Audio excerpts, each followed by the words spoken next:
Sinomfowethu la Ronald, the Black Mamba, Dlamini, ugxila kwisports, osephila ngokukhubazeka, sibe no Talente Tikza Sibiya, la entertainment kuma-business, sibe nentokazi la Nomzamo la kuma-business futhi. Ladies first, noma? Ladies first, noma?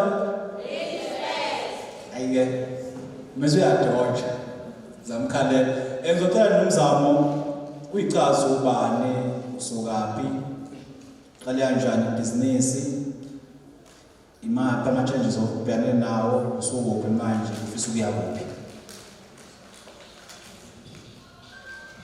Sanibonani, igama lami nguNomzamo Hlongwa, ngihlala ka-Ward 5 eKwazini. Ibhizinisi lami ngidayisa inkukhu, nginama-direct customers, ngiphinde ngidayisele nomphakathi, ngiphinde futhi ngidayisele nama-local farmers. Ibhizinisi lami ngiliqale last year ngo-September. Ngiqale ngey'nkukhu eziwu-50 ukubona ukuthi ngiyakwazi ukuyinakekela, ngingakwazi yini ukuyenza lento engithi ngifisa ukuyenza. I think for ibhizinisi kumele uqale uyithande into oyenzayo.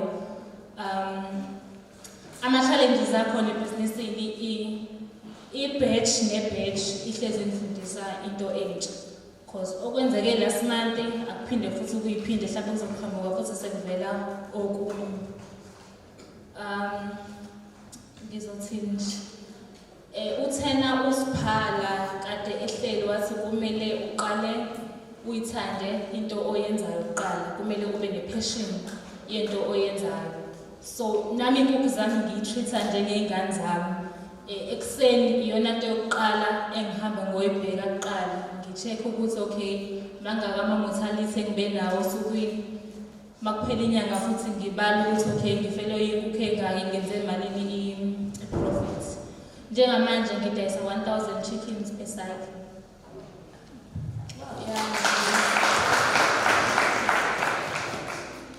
Isifiso sami ukuthi ngiphinde ngiqhubeke ngikhule ebhizinisini. Mhlawumbe nami ngigcine sengiku-rainbow kanje. Hayi waqala ukubona ngamanga ngizokubamba. Mana ngifuna mina la just umuntu osemakhaya osibukayo, umuntu ola ufisa ukuqala.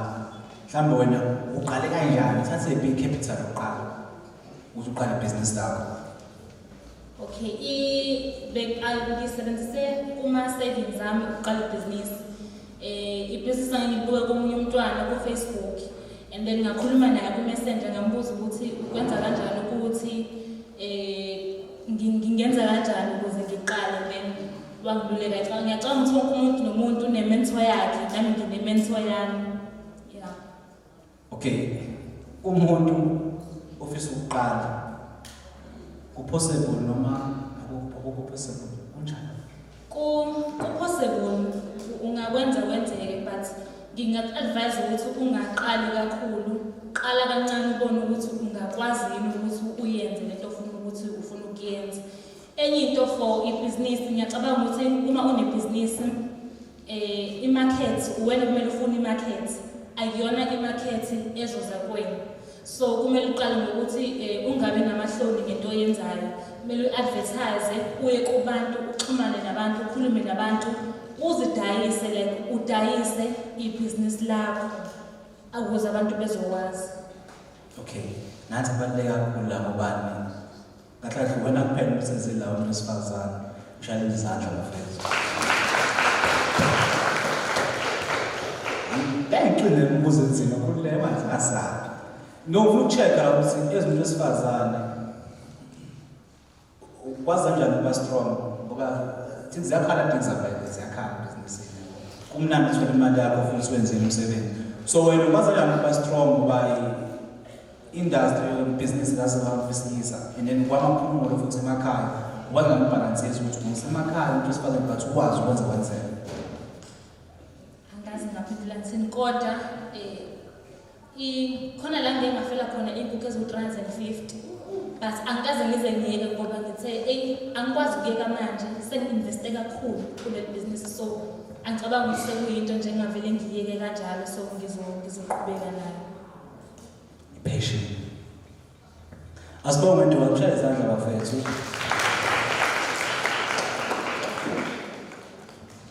Tikza landela bafai. So ibala ngawo mfadlamini ungawashaya. So ibala ngawo. Tikza mina ngiyakwazi kodwa ke kunanto abangakwazi into yenzayo iqale kanjani. 10 years kwi-industry la kwaMaphumulo. Ngaqala ngaqala mina music yabo. Ngoba phela nina mina lapha esedolobheni la ngenzi.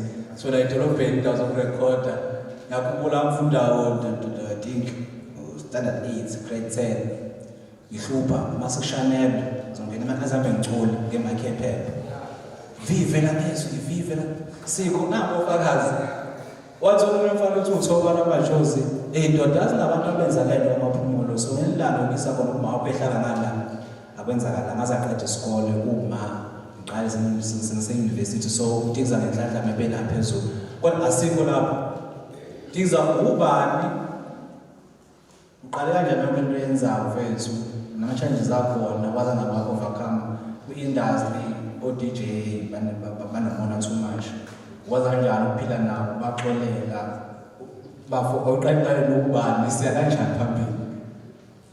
Okay, sanibona igama lami Talente Sibiya la ukhaleni. Ngizoqala ngiphendule umbuzo ngimbuzo yakho mningi kakhulu kodwa ngizoqala ngasekuqaleni la ukuthi ngiqale khona kanjani. Ekhaya ngikhule khona indawo ethi ivalisi ukuthi ayisekho kodwa abaningi bayayazi bekwindawo eyishibhi like yabo. So mina nje umsindi la yonke into ngikhulele khona. So ngaqala lapho ukuthi wami radio kwasho ukuthi wahamba ngamaphumulo kodwa washiya irido senyazi saqhubeka lapho ngathi dala 2004 or 5 Baba ngazalwa abanye because isikole ngisiqedile ngo-2007 bese ngivele nje lapho sengu-DJ nje ama-weekends ngisiyishiphelele yabo. So kwahamba-ke kwaba ney'nkinga zakhona nje kwade ukusho nje nawe yabo ngingahamba ngohlala eThekwini ngemfundo ngayitshela ukuthi ayawolana-ke iyaphumelela lento yami afika nakhona kwaba nenkinga eningi ngoba imali engekho so nje kanjalo nje mfethu ngashiftela kwezinye izinto-ke empilweni ngizamempilo nangenhlanhla kwayizinto ezenzakalayo bafesh impilo njalo wona. Okay, uyibona kanjani industry la amaphumulo bethu e-entertainment ukhona ukukhula noma akukho? Ngeke ngabona abafethu le-positive performer kwelinye ihole yabo ngiphatheke kabuhlungu ngoba I think it's been more than 5 years kwi-industry. So more than 5 years we are still we-hole performer there's something wrong mhlawumbe ulwazi noma i-growth. So overall kwakhe industry ishepe kanjani iyakhula noma ayikhuli la amaphumulo? Ngingathi into eshoda kakhulu mina engiyibone njengoba sihlezi thina mhlawumbe uthola ukuthi njengoba ungibizile kwi-Maphumulo Festival enala ngizofaka isound khona. Into engiyibona abantu abaphumulo bafundisekile ukuthi kufanele uma uyi-artist wenze kanjani. Awukwazi ukuthi unga-invite kwi-event enkulu kanje uzophatha ifoni uzoperforma ngayo yabo. Fawube professional ngendlela yokuthi even ne-USB uma uyiphethe mhlawumbe urayithe kwenye indawo ezoba alternative mode ayidlali le-USB yakho. Yiyo nto ehlele siyifisa nje mhlawumbe imfundiso kahle kahle nje ufaka emqini. Imfundiso nje kahle kahle ukuthi i-artist idingekani kulona kwenzakalani. Noma ngisho blind because sengaphuma vele mu-music yabo sengisele nje ngo-DJ kodwa nje engikubona kuyinkinga ngento ehlelana. Uke washo no-SP ukuthi angathi asifundisekile. Okay, ulapha entertainment industry fethu yaveze yakhala khona imali encane ukuze uyiphilise wazongena la ebhizinisini shaya ideko shaya ezinye iy'bani wala nokubhalansisa leyo nto leyo nga-entertainment ngala ibhizinisi. Lento yaqala nabo usuyiqashile emshadweni uyafika uxhuma isawundi khona umama wenza ideko noma umfowethu wenza ideko la ayishaya iqede phambi kwakho yabo ubuke ukuthi lento bengafika la bengafika kwatafula ngwandlala kube nje akuqalanga kahle kodwa-ke nami ngiqalile ngaba ney'nkinga because bengiboleka kubantu isikhathi esiningi kwaya-ke ngakwazi ukuthenga into zami ngazama esentiphelweni kwagcina into ey'thanda njengoba nje namanje siphuma khona kade business mangisoka la futhi ngiyakhona. So nje ngingathi mina ngisho kuthiwa lona i-artist kuthiwa yini uyayidinga i-side hustle eceleni. Ngisho kuthiwa uyasebenza kahle kodwa nje kuyadinga ukuthi ube nemali engena njalo. Noma iningi sentipekwelinye ubhuti wami awutshele enye into ukuthi ungenza noma yini mfethu ungenza unikeza profit ngisho kuthiwa u-10 rand. Uma ungayenzanga iloss kuleyo nto kusho ukuthi ibhizinisi. Dlamini ngike ngasibona isitori sakho mina. Ngize ngabhala ku-Facebook ukuthi angiqonda stand ngisho isiZulu esesingisi ukuthi kungani Maphumulo usabukela phasi kwabantu abafana nani, kwabantu abafana noNomzamo, Tikza, oZiphawu, kungani abantu abafana onke encane abaculayo kuningi la siney'ndawo esithundu into njalo khona imutshane dem but still sisabukelela phansi. Ngifisa bethu ukutshela abantu ukuthi ubani usuka kunendawo kwambe wafika apha empilweni and kunjani mhlambe ukuphila ngokukhubazeka. Uzozama umphendula imibuzo eminingi uzozama nje. Sanibonani. Okay, ngicela ukuthi introduce again igama. I was formerly known as Ronald the Black Mamba Dlamini. That was before. Okay, up until I changed my surname to Mkhize. So Mkhize Ronald Mkhize.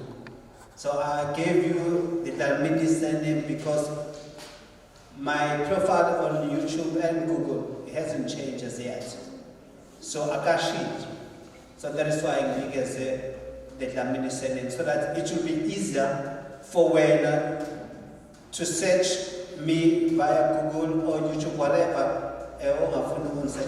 Because what I'm going to say namhlanje kuwena unokwenzeka ukuthi ungakhona. One, the guy okhulumayo njengamanje is blind.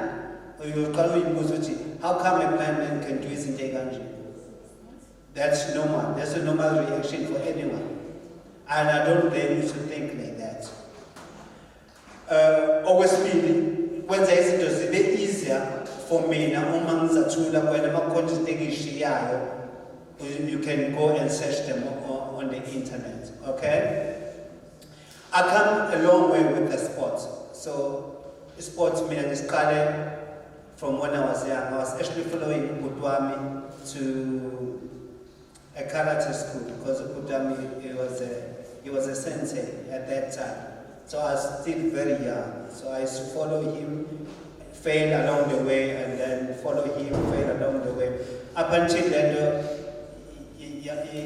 gelling with my blood. There was a gazine in me. Up until I hambela mina towards to India General Corner. I grew up like Maphumulo, I'm from Maphumulo. And I was a kid, I was a very shy and quiet boy.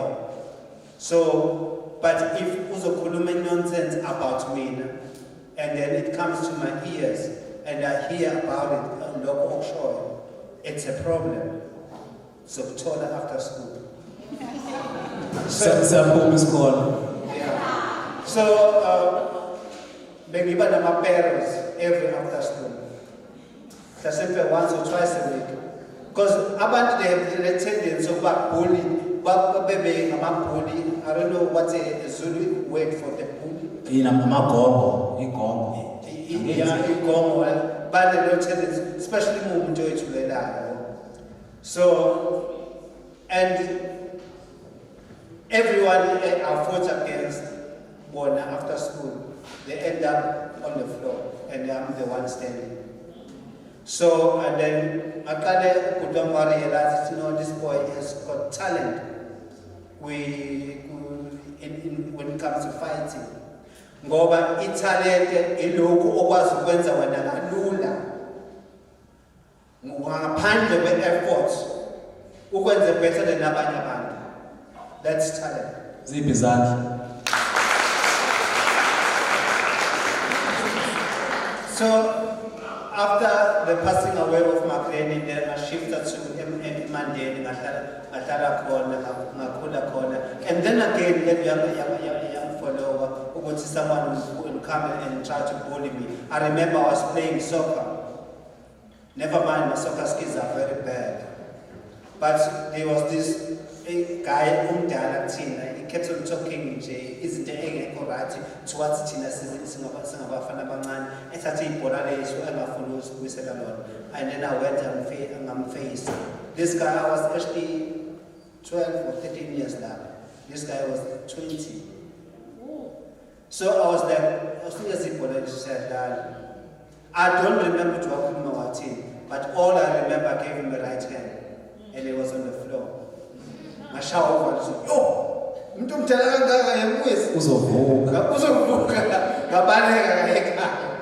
so I started training again, karate back then. I'm taking you way back. Just joining karate, and then we karate. My first training session, bankata no black belts. I was like, why me? Why? Because we put them trainer, so why am I not no black belts? I remember the time Saga left, but after 1.5 years, he couldn't touch me. I was touching him with no effort. He was making effort to touch me, I was touching him. So, it's talented cool as in Quebec in London. So, when I into or in what is I'm an author, so as well. So I've written a book, a business elites after blind. Follow a passion. No matter what, no matter who says what, you need to follow your passion.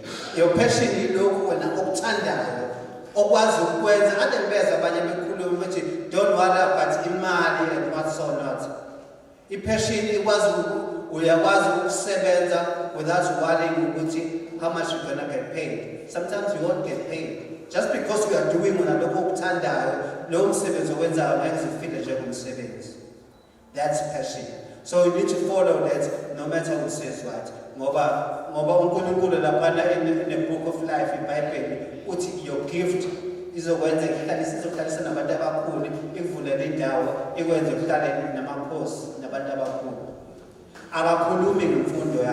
it talks about your gift. Your gift is the only when finally we discover. So I discovered my gift when I was very young. That is why I'm called the Black Mamba. Because in 2009, in the sports SS dominator of mixed martial arts, I became the champion. Wow.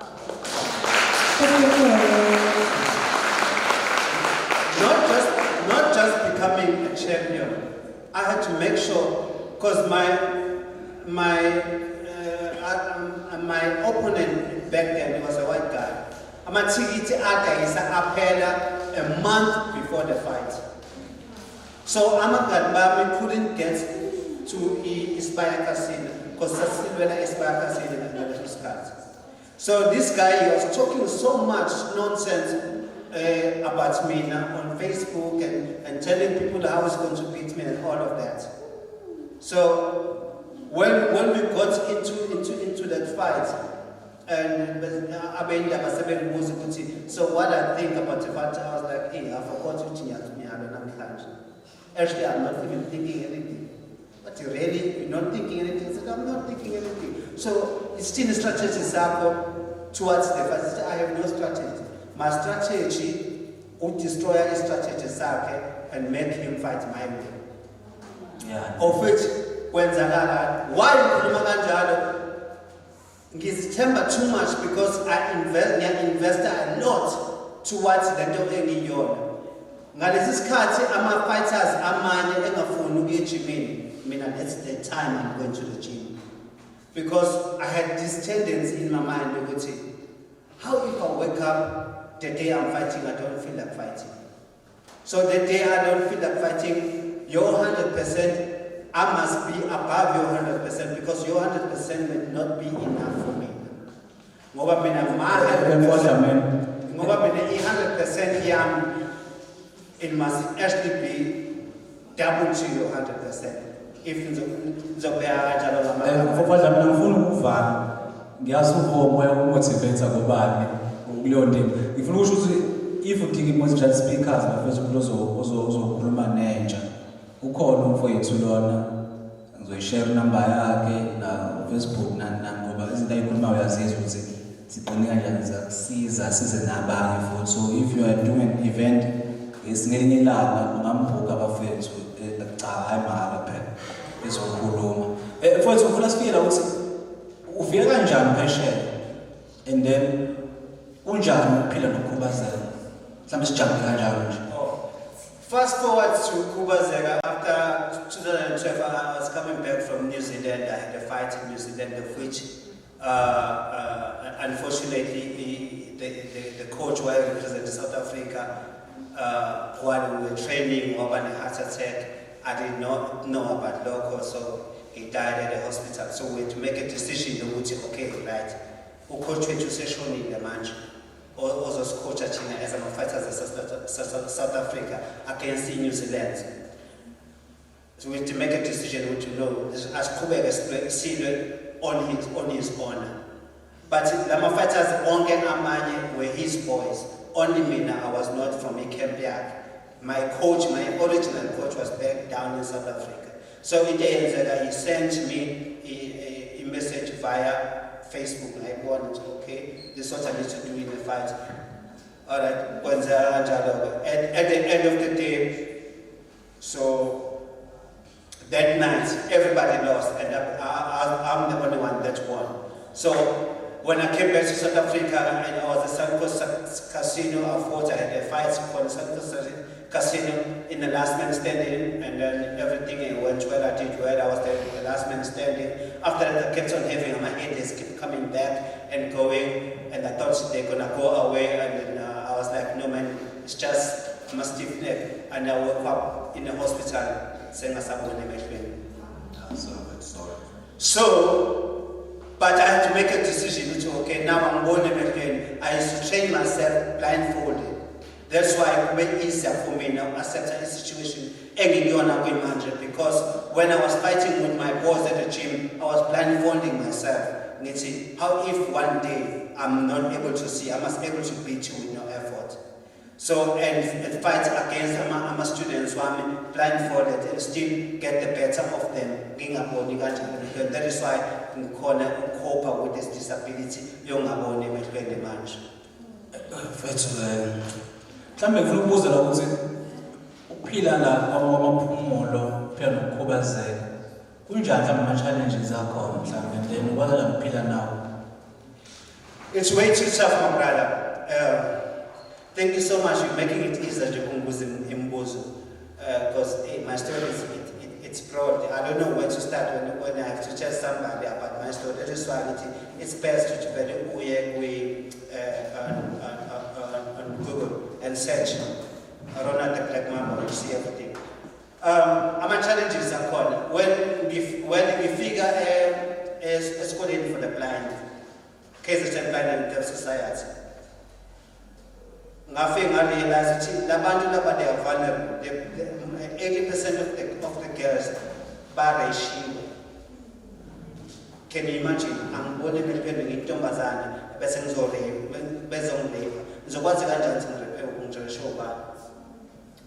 and almost 90% of the boys have been robbed. So they are vulnerable. So with the solution into that, because it's talk about our challenges with so but you cannot drop them when it comes to money because they are in love with our feelings. We are in love with our feelings, so you cannot even rob me with money. I'll tell you exactly what money only gets here. So that's but when it comes to it becomes a big of an issue. So I came up with the self-defense course in I design specifically for disabled, so the angels of we defend. So of which you see when some showcase on top building TV. Showcase on Red Bull magazine, speaking about it. mhlawumbe abanye bene babonile on BBC News ama clips apho ngivela kanjani because I've been through all these platforms, different platforms, even ama platform in South Africa showcasing the self-defense classes. So mitigating or reducing ama-risk ukuthi abantu berobheke kalula. So ngase ngiyayivula yaba broad ukuthi ke kungabi abantu abakhubazekile kuphela, nawe wena obonayo ungarobheka njengoba nami ngirobheka. So that's why I'm able to train people ababonayo who are able ababonayo as well. Mana utraina ngokunendawo mhlambe isenta mhlawumbe abantu officer ukwazi ukujoin. So I've had a center ebengisebenzisana nayo up until COVID came and then destroyed zonke izinto. At the moment I don't have a center. I work on call out. So if need group niyakhona ukumfonela bese ngitshela ukuthi okay ngicela uhlangane endaweni kanje and then bese sibone ukuthi start from lapho sibheka kuphi. Ngoba ngisho ngelinye isifiso sami ukuthi kube khona i-arts center la. You include an sports or ngifunda khona sports. So ngiyacabanga ukuthi ngoba nginama contacts kafowethu Dlamini mhlambe into soyifaka ukuthi efake training yakhe. Sikwazi ukuzakala ngoba nawe ufika lapha eThekwini ziyakhala ngempela. Yabo ebusuku uhambe lephoto kanjani ziyakhala nje. So uyadinga ukufunda uzokwazi ukuyivikela nawe ukwazi ukuyiphiphisa impilo yakho. Canifona mhlambe into ugcina mhlambe wathi mayivela ngathi uluphi usizo mhlambe lidingayo la emphakathini. Akulazi ngamaphumulo yabo uxila kwamaphumulo iliphi mhlambe elidinga kakhulu njalo phela ukukhubazeka. Okay, sinzwala kahle manje. Yeah, uzwakahle. Okay. Into engayikhuthaza kakhulu ukuthi abantu abayi-equip ngokufunda. Asizi equip ngokufunda. Ngiyazi include namuthi asifunde. Yabona lento oyifunayo. Yenza i-research ngayo. And then zihluphe ngayo lento oyifunayo. Zi-equip ngoba kulula nje zonke izinto nowadays simple zikhona on the internet. You are looking for something kune-expert busy khuluma ngaleyo nto ngayo ku-internet. So kubalulekile ukuzi-equipta ngokufunda. So like nami even though ngasabona emehlweni ngifundile, I have transport and logistics. One ngenza i-transport and logistics. When ngifike college abantu abaningi abakhubazekile abangaboni beka public management. So mina I wanted to show the able people ukuthi it's doable. Angaya eklasini labantu abanormal. And mangifika khona ngazothi I told myself ukuthi I want to be better than these guys. So noma yini oyenzayo you have to be better than everyone else. Tell yourself I want to be better. I want to conquer this. So and that is why I was 2016, 2017 top student achiever with 4 awards to the whole group, Air Transport and Logistics, because of that mentality. So noma yini oyenzayo, put your whole heart in it, find inhliziyo yakho yonke kuyona, and then because at the back of your mind you should mina ngizokwenza lokho futhi ngikwenze with all my might. Ngayo yonke ingqondo yami nenhliziyo yami namandla ami. So ilokho nje mina engakukhuthaza ukuthi kwenzakala. Engifisa ukubona kwenzakala la kaMaphumulo.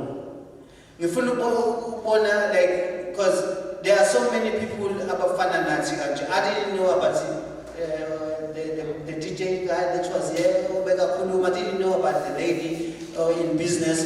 Ngifuna ukubona abantu like asebekavelele like beba involve kakhulu nezinto zomphakathi, beba involve ngoba khona izinto esathi masifaka izandla zethu thina sedlulile lapho kusizakala umuntu oseza ngemuva engayitholi lembuzuko nokushawa kwethu lokuthina lokho sikutholile yabo.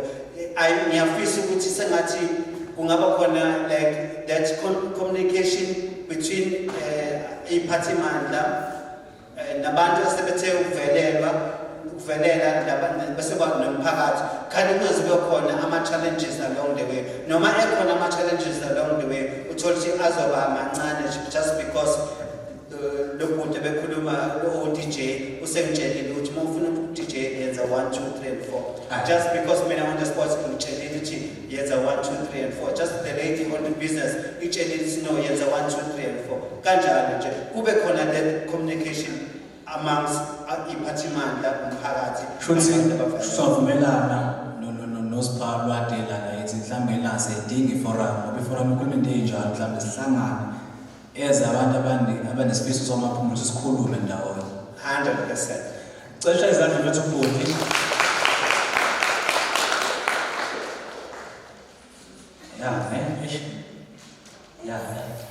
Okay, ngibona mahle kunesandla angazi khona umuntu ufisa ukubuza na isibhozo lapha. Khona umuntu wesithathu. Imbuzo ibhengo la kuNomzamo Tikza mfuka Dlamini. Bazoyiphendula kahle impela. Nomvele uqhuma uhlale qaya ngapha laphana umfowethu ugqosiboko. Nami ngancoma noma buze ya.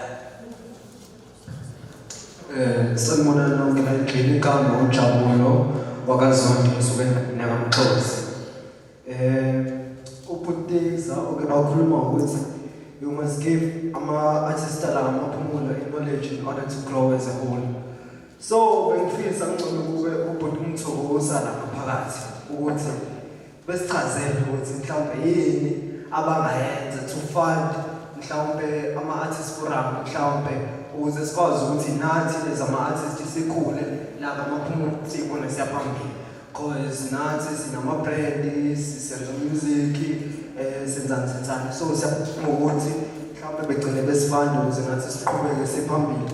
Ubese ngithanda ukubonga into esho ubhuti uMamba lapha ukuthi mhlawumbe laba sebephambili. Mase mabengase behlangane mhlawumbe bekhulume nomasipala wethu neziphathimandla zalana. Mhlawumbe singathola ukuthi simparishele as youth as abantu bala kaMaphumulo. So ngiyayithanda mina sicela simukizana. Ngiyabingelela. Sibonke kumzurayza usuku olukhulu kangaka senzele lona singosomabhizinisi asebancane ngiyabonga kodwa isandla sami asivelanga kahle kade ngenza bengingenawo umbuzo bekuyincomo nje ngoba ethi asincome bengithi nje kuTikza ngithi hayi shine ivukile shine schoolmate wami lo wakule yaminyaka nasasihlelelo yena ngama-talent show. So engingakusho siyabonga kakhulu ngiyajabula futhi makukhona umuntu wesifazane osimele nathi lapha ngaphambili simbo ayotholakala ama-contact details nathi ngoba ethi nayo nama-mentor akhe hayi naye uzoba i-mentor kusuka namhlanje nje uzosimentorisha somabhizinisi abancane ukuze nathi ngelinye ilanga sibone ukuthi singaphambili testifya nathi ngezinto ezinhle. Phinde ngibonge kubhuti uBlack Mamba. Story is so touching kodwa ngithi ngiyabonga ukuba la namhlanje sikuthole konke akushilo because umbuzo benginawo ke ukubherekela ngqo kodwa ususheshe waphendulela ngoba bengithi ngizombuza ukuthi yini eyadala ukuthi ube black because ngoba sihleli la phansi siyaguglisha ngiyathola ukuthi no before wayebona bengithi ngizoba nalowo mbuzo show wasesheshe yachaza nokuthi mhlawumbe nabanye abanokukhubazeka bebona ukuthi hayi uma ukuthi ukhubazekile akukhona ukuphela komhlaba kuningi usangakwenza nalo disability kakhulu.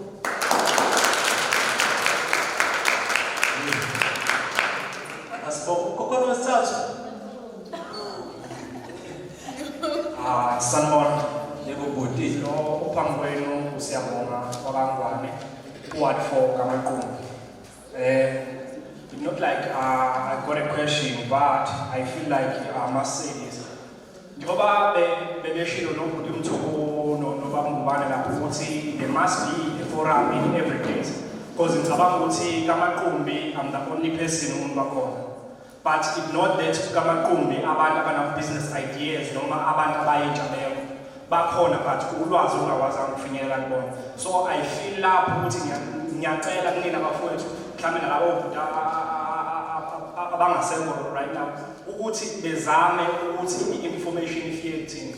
Yabona mina, like I'm 22 years old now, ngaqeda isikole ngo-2017, ngazama uku-apply ama-university but angishawanga izinto ey'ningi, ngashawa nge-information yona because ngaphuma esikoleni angazi lutho ekhaya, like engekho umuntu othi siyabonga if ufuna ukuya e-university kumele wenze 1 no 2 ukuze uqualify kufanele wenze 1 no 2. La sinabafundi